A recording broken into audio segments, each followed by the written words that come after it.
Good day everyone. This is our video presentation about scaling, methods of stating the scale, English scale, and metric scale.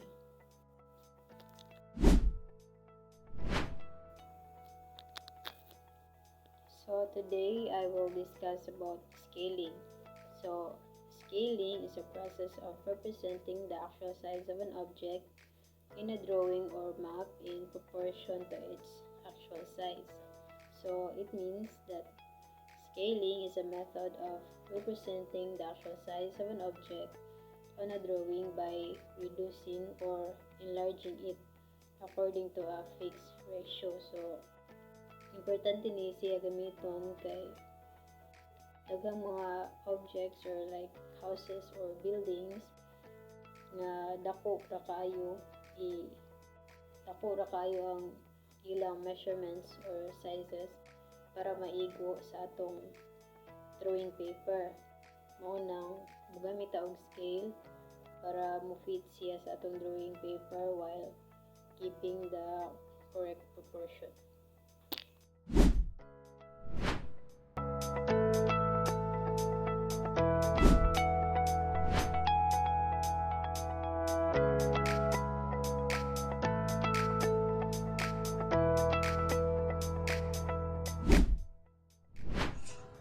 Good morning, ma'am. My name is Junel Golopagal, and I will continue our report. So, verbal scale.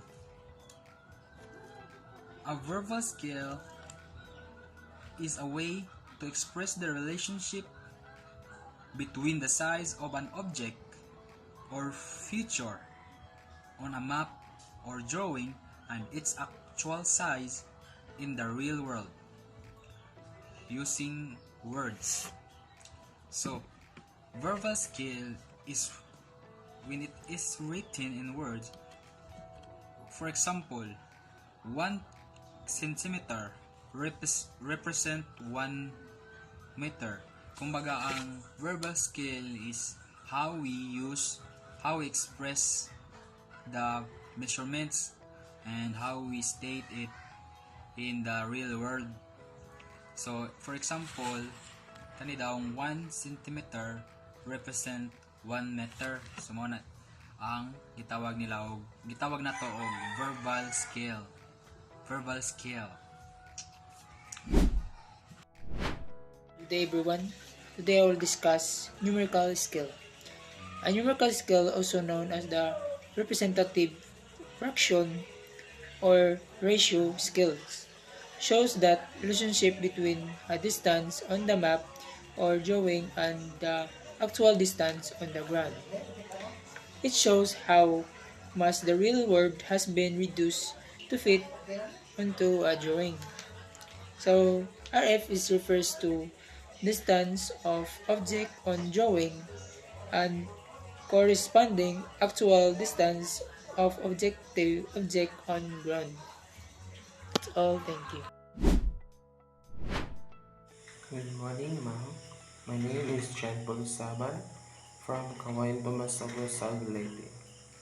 A graphic scale is a visual representation of distance on a map or drawing. Often a bar, which level markings that show a distance on the map corresponds to a distance in real life. For example, a graphic scale might show that 1 inch on the map represents 50 feet. In reality, allowing you to measure distance on the map and convert them to actual group distance.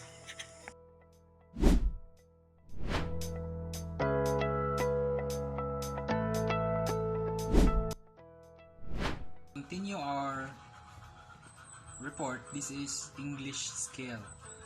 English scale, a scale that uses the English system of measurement. For example, like inches, feet, yards, miles, Muna sila ang mga English scale na mo atong gigamit daily nga mas masabta na to.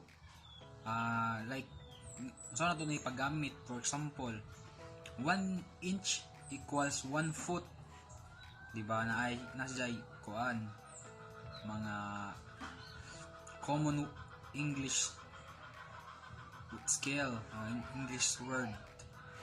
Or another example is 1/8 inch equals 1 foot. So that is English scale.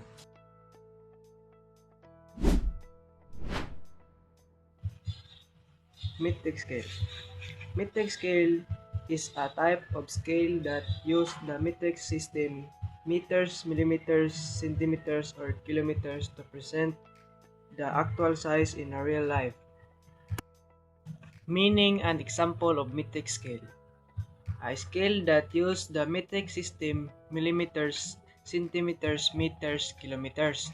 For example, 1 to 100 metric scale means 1 millimeters into the drawing represent 100 millimeters on the real object.